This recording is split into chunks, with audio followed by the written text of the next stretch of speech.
Good morning, good afternoon, and good evening, wherever you're watching from. Hello here at the Tank Museum from a lovely day in Bovington.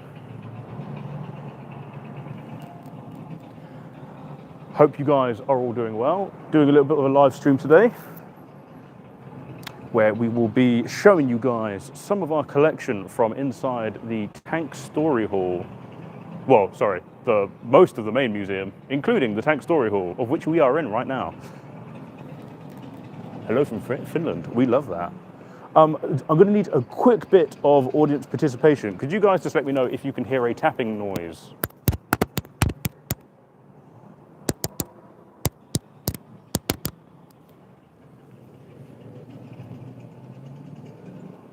I'm going to Tank Fest in summer. We are as well. Well, obviously we are hosts at Tank Fest, but yes, very much excited for it. Awesome, thank you guys for letting me know. I will stop tapping and make sure that your ears are not being overloaded by taps. If the microphone goes weird at any point, please do let me know. It shouldn't, but just more as a heads up. Right, so we're gonna have a look around. So starting with one of the big boys right here. Taking me a moment. I'm trying to read and think at the same time. Tiger 131, the one and only, the only running Tiger 1 in the world with running on a genuine Maybach HL230. That's not saying it's the only Tiger that runs in the world, but it is the only one running on a genuine Maybach HL230 engine. Lovely, jubbly. Found the Tank Museum has commented on my TikTok video twice. There's a good chance that was probably me. I do manage the TikTok page for the most part, but yes, also worth looking at the other content on there, especially anyone who's doing anything to do with military history, because we love that. Real quick, this area is actually like completely devoid for the most part of tanks. There's usually a Panzer III right there. There is not, clearly, at the moment, so you'll have to use your imagination. And we normally have a Matilda II just here. They are both in the workshop, having some time spent with the workshop team. So, yes. Did I say that Yuri was... I did say Yuri was best girl, yes. Anyway, over here we've got a sectioned HL210 engine, which is what would have gone inside the earlier Tigers. That is a big engine block. One big hunk of metal. Life a bit. Hello. But yeah, very, very cool. Very, very big engine. We do have a Valentine 9 in the corner over here.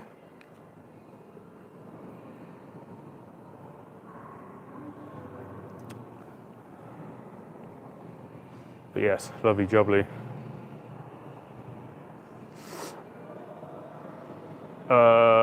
Mind giving us a rundown of the Maybach engine? I can say a little bit about it. I definitely know more about the Meteor and the Merlin.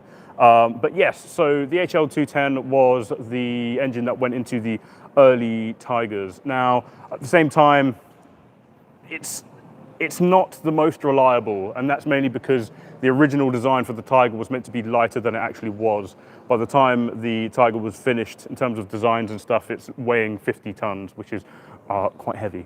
So yes, so although initially the engine design itself wasn't too bad, when it went into the Tiger, it was basically under a lot of stress because it was moving a lot more than what it was designed to originally shift. Hence why they later went up to the HL230, 27-litre V12, petrol-driven, which is one of the big differences with basically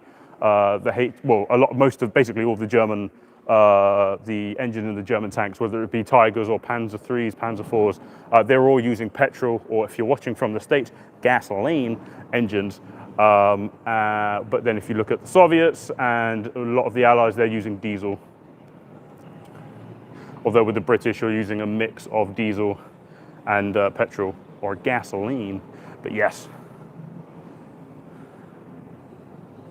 Yuri Gagarin. That's not who I was talking about.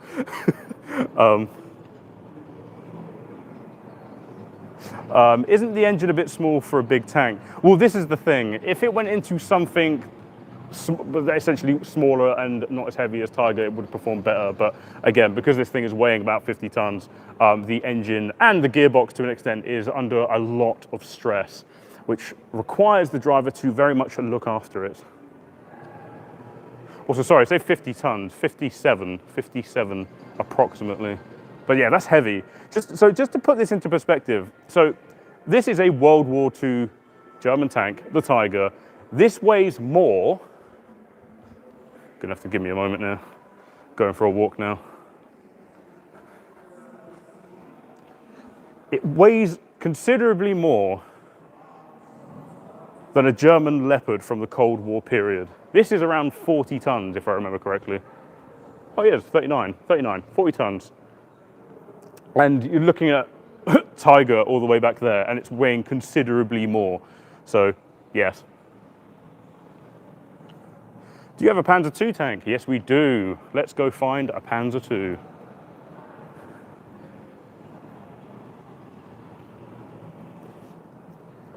I must say though, the HL230 in this thing sounds absolutely incredible. We did a video a while back where I put the microphone near the exhaust. And they were driving it around from here to the workshop, and it sounded absolutely incredible. When that thing starts up and it's idling, it's just warming up, getting to that ideal idle RPM. It literally sounds like a Tiger growling. It's incredible. So here we go, Panzer II. This is in our early World War II section because this is talking all about Blitzkrieg. What is Blitzkrieg? I hear nobody asked. No one asked. I'm going to talk about it anyway though. Blitzkrieg, so a combination of armored warfare, infantry, and aircraft, which is also depicted in the background on the board over there. So you've got your mechanized infantry in the middle there. You've got your light tanks, as well as an actual one just here. And you've got the Luftwaffe up top with their Me-109s and their Ju-87 dive bombers. The idea being, if you use all of those sections of your military at once, you can overwhelm and overpower the enemy. It worked in September of 1939, and it worked in France. So, yes. Also, yes, just to quickly mention, we are running a fundraiser for our King Tiger. So, for those of you who don't know, we have a pre-production Tiger 2, which is in our workshop currently, and we've set a goal to try and get that thing running in the next couple of years. So if anyone would like to help us with a bit of fundraising, do feel free to check out our fundraiser. Our lovely mod has put it in the chat if anyone's interested. You can also find it at tankmuseum.org/KTV2. So yes. Now onto something completely different. Beloved Kettenkrad, SDKFZ1, little logistical vehicle. What happens when a tank and a motorcycle love each other very much? You get that. Absolutely love the Kettenkrad. Any girls' last tour fans in the chat? Tank Museum knows ball. Don't worry. We're here for it. Is that Panzer from real warfare? Yes. Basically, 99.9% of our vehicles are legit. And by that, I mean we have, like, I think 2 replicas? No, 2 replicas. We have 2 replicas in our collection. That is the Mark IV replica and our replica A7V. But everything else is legit.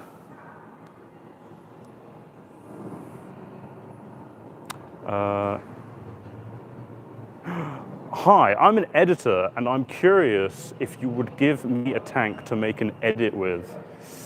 I'm gonna, you know what, yes. Let's go with, since it's here, let's go with Tiger, specifically Tiger 1. If you do make one, let us know, tag us, and we'll be sure to have a look. And we'll probably repost it if it's really good. So there we go. Also, I am going to be working through the chat in terms of comments. I will do my best not to miss any, but if I do miss your comment, I do apologize in advance. Do you have aviation? We do not. We are a tank museum, hence the name. That being said, we do actually have one aircraft in our collection, which is a Sanders Row Skeeter, which was briefly played around with by the Royal Armoured Corps a few years ago. Could you put the A7V replica into the World War I hall, showing what they was fighting against? So, it was originally meant to go into our Tanks and Popular Culture exhibition, which opened a few years back. And because we do sometimes use it, it is a running replica. We keep it in our Vehicle Conservation Center so we can actually use it. It's a bit trickier to put vehicles into an exhibition if they need to be brought out. For example, this Chieftain is not going anywhere anytime soon. It's on half a piece of a bridge anyway. So yeah, these tanks are pretty much staying where they are. But we do try and sometimes position tanks in a position where they can easily be removed from a hall. To be fair, a good example of this is, I keep going back to it, Tiger 131. So if we go all the way down here again, we've got Tiger 131, and we've got what we call the Tiger doors, which is just there. So those doors can open. All the vehicles around here can quite easily be removed from the tank story hall. So yeah. What is your favorite tank? What is my favorite tank? I tell you, I've got about 5 favorite tanks that are kind of at the top of my list. But we'll start with one that's just over here.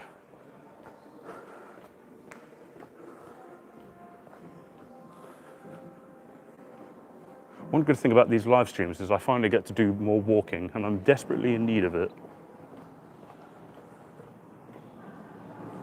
The downside of a desk job is that you sit around a lot. Anyway, here is one of my favorite tanks. This is the T-34-76. Oh, but fam, it's not a good tank. Why is it your favorite?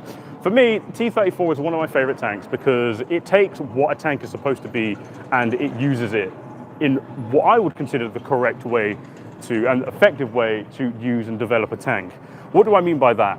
T-34, it's a weapon. It's crudely made, it's thrown together, and it's designed to be easy, simple, quick to produce, easy to replace, and it's also pretty effective in rugged conditions.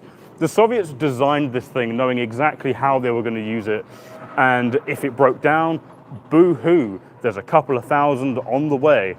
It's just such a simple design. It makes very good use of that sloped armor at the front, which most people think that sloped armor is there just to bounce rounds off the front.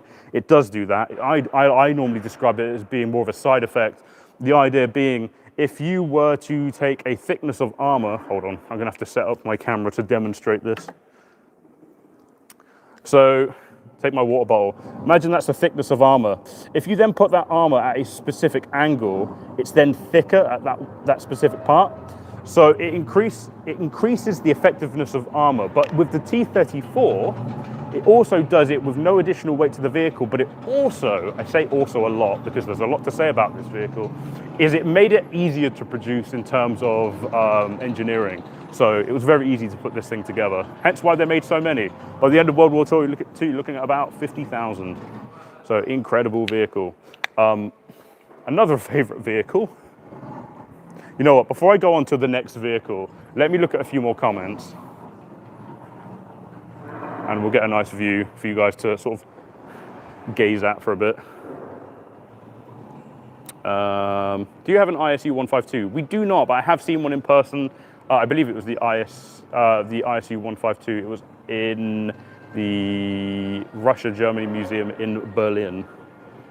Can we see the L3? I will show that a bit later on.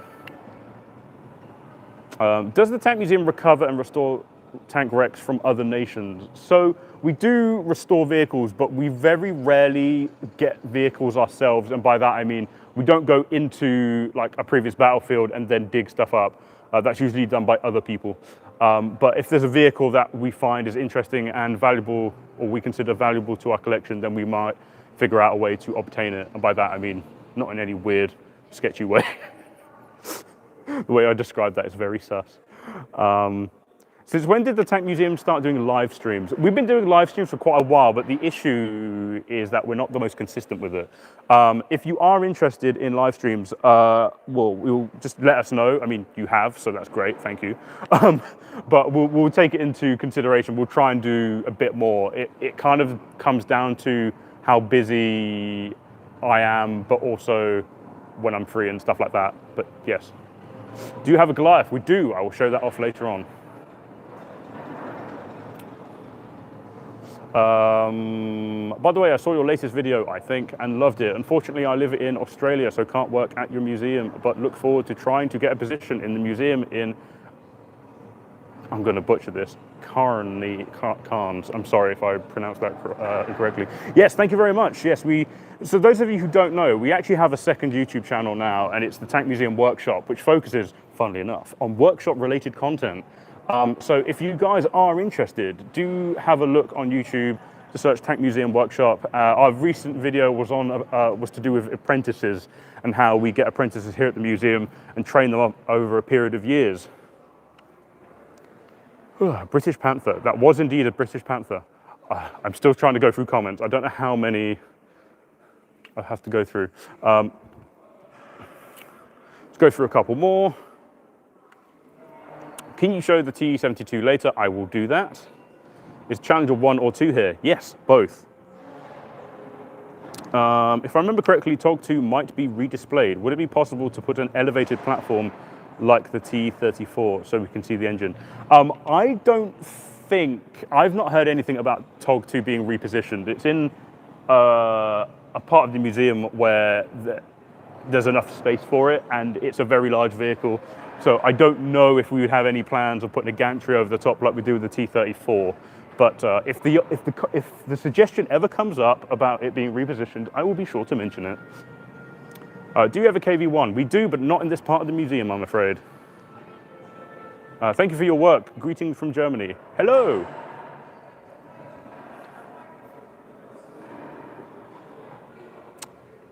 Oh, why does T-34 have that badge? So that T-34 was a Finnish captured T-34. The Finns used the swastika as well as the Germans in World War II. That being said, it has nothing to do with affiliation with the Germans during World War II. That was just what they happened to be using before the Germans did, in fact. So, yes. Okay. Another favorite tank is the Cromwell just over there. Weighs about 27 tons. It has that, sorry, I don't know what I was about to say then. It has the lovely Rolls-Royce Meteor engine, 27-litre V12 petrol. Could do about 30 miles an hour. Very, very cool. Entered service, was completely out of date, but was very successful in a heavy reconnaissance role, especially during D-Day. So yes, anyway, that's enough. I'm not going to talk about my favorite tanks anymore, at least not for now, because I tend to have, I tend to rant and ramble about stuff. Are there any American M44s? M44s? Sheridan? Walker Bulldog? I can't remember.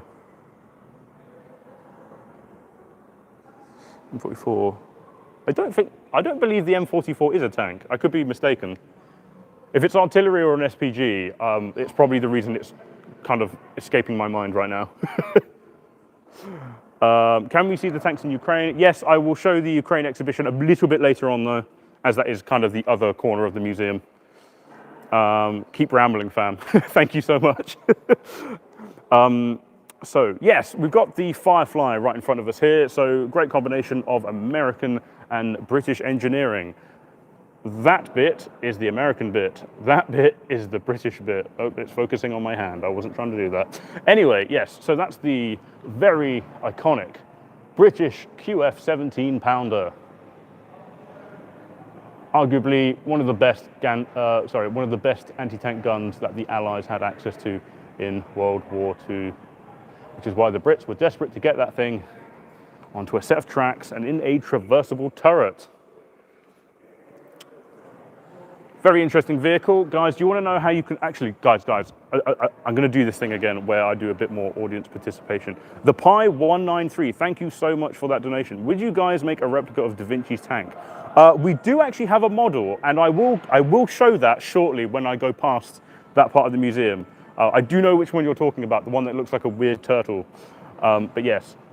Does anyone here know how to spot a Firefly from other variants of the Sherman? I love this bit. It's a bit of audience participation, and it gives me a chance to have a cheeky swig of water so that my mouth doesn't dry up.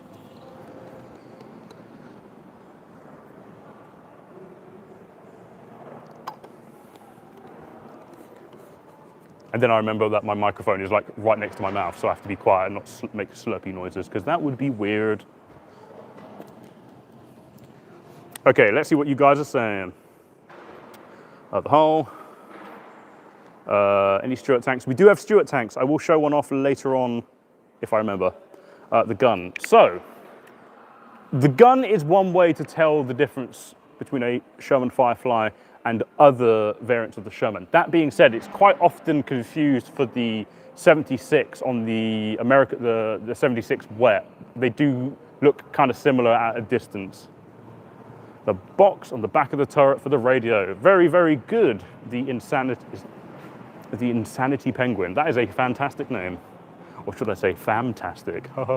Anyway, so yes, that there is the bustle. So, TLDR, the breech of the 17-pounder is so big that there's next to no room in the turret. How did they make space with the radios? Put a box on the back of the turret and put them in there. Jobs are good. And muzzle brake. I will say the muzzle brake on the 17-pounder is definitely different compared to the 76 that was used by the Americans. The muzzle brake on the Firefly is more rounded, whereas the muzzle brake on the others are more flared. Another good one by the Insanity Penguin and by Sayori, biggest fan. Yuri is still best girl. Is that there is no bow machine gunner here. You have this armor plug instead.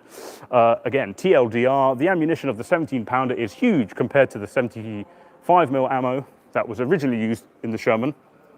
Give you guys an idea. That there is a 17-pounder round.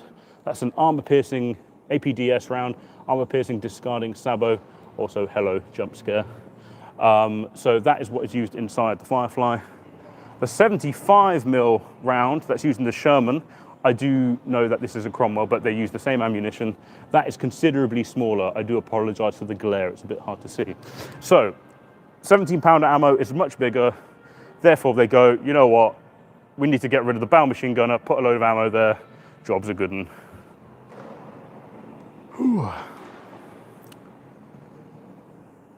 Let's see, muzzle brake, we said that. Radio box, we said that.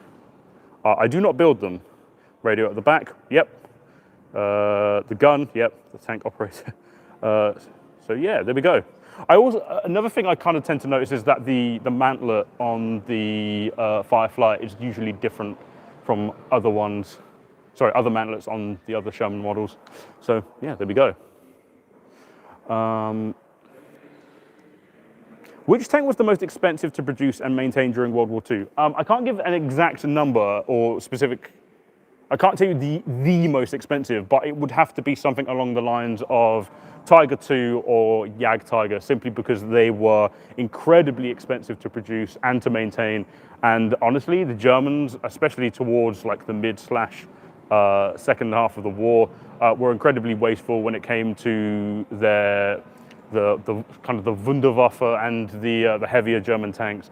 The German tank crews were told that if they needed to abandon their vehicles for any reason, they should destroy their vehicles so that the Allies can't capture it, which also meant that they can't recover it later if that opportunity were to arrive. So, yes. Ugh. Hello from Bulgaria. Hello. British engineering. Does it have a tea maker?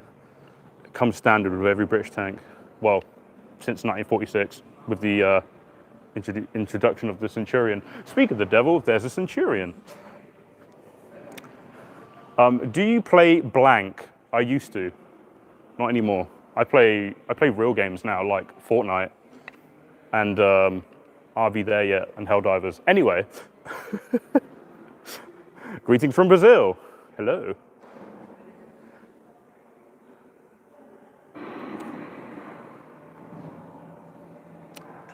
Why does your Jag Tiger have missing road wheels? If I remember correctly, that's just how that's how we found it. So obviously, yes, there are missing road wheels on it, and it should definitely have a couple more.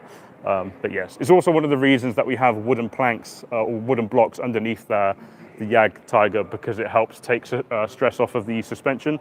Obviously, more road wheels means the weight distribution is better. So if you have less road wheels, that means there's more stress on a smaller surface area. Sorry, that was me being very technical.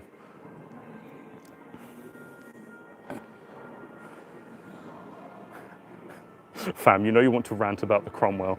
You're not wrong, but I feel if I start, I may never be able to stop. T-62s in the corner over there. The first modern tank to use a smoothbore gun. When this was discovered by NATO during the Cold War period, we didn't quite understand why the Soviets had switched from rifled guns to smoothbore.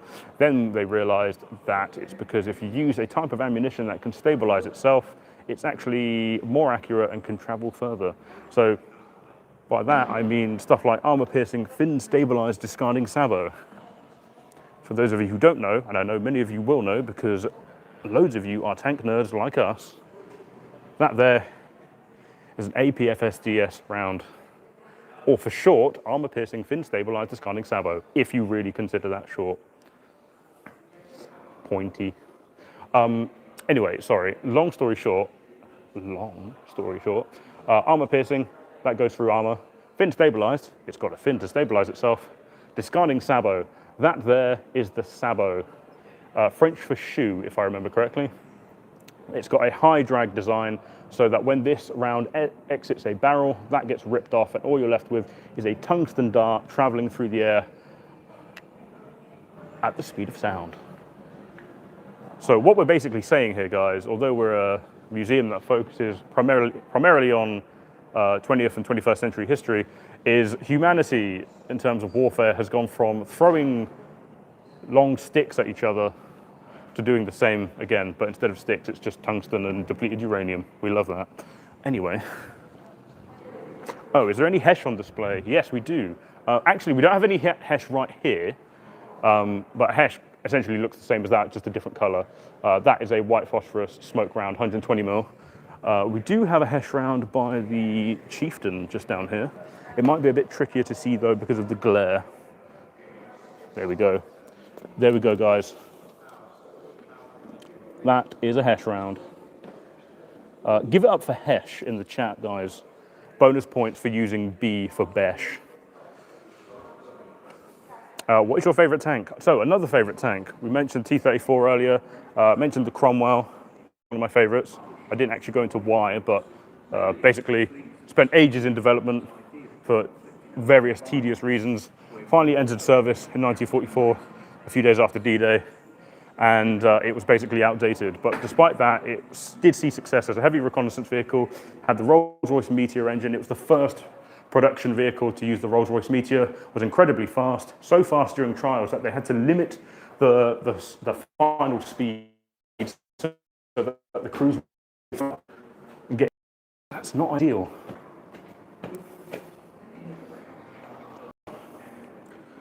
Ooh. 183mm Besh. There we go. Okay, so we should have our model of the Da Vinci tank around here somewhere. Are we back? Are we back? We might be back now. Hopefully we're back. You can probably tell that the vehicles in front of me are not the Da Vinci tank. My colleague told me last time we went live that every time we go to that part of the museum, we tend to lose connection. So I very quickly left. And hopefully people are still here watching. So we're now in a different part of the museum.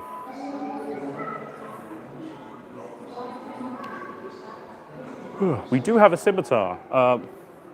Actually, that being said, I don't think we have any on display anymore. We used to have some in what was our Afghanistan exhibition. Actually, no, that's technically not true. That was a CVRT Sabre. But anyway.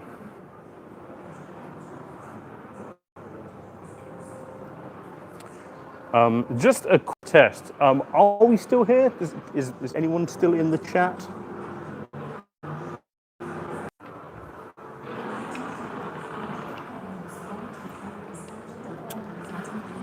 It would appear we are having some technical difficulties.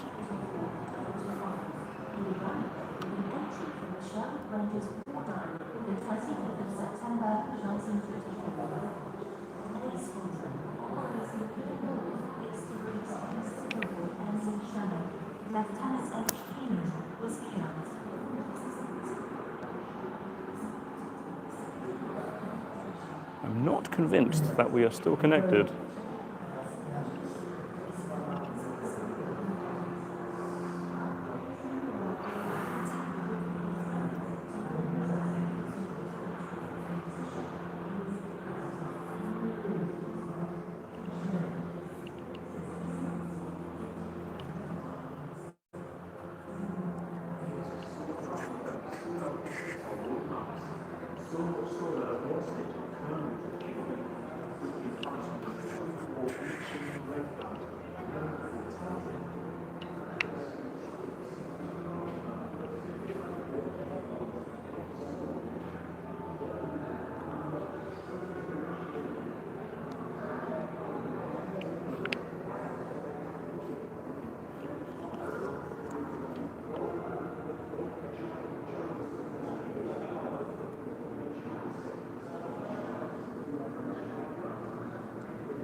Okay, I'm not convinced that we're still connected. So what I'm going to do is I'm going to end the stream and we shall continue momentarily, hopefully.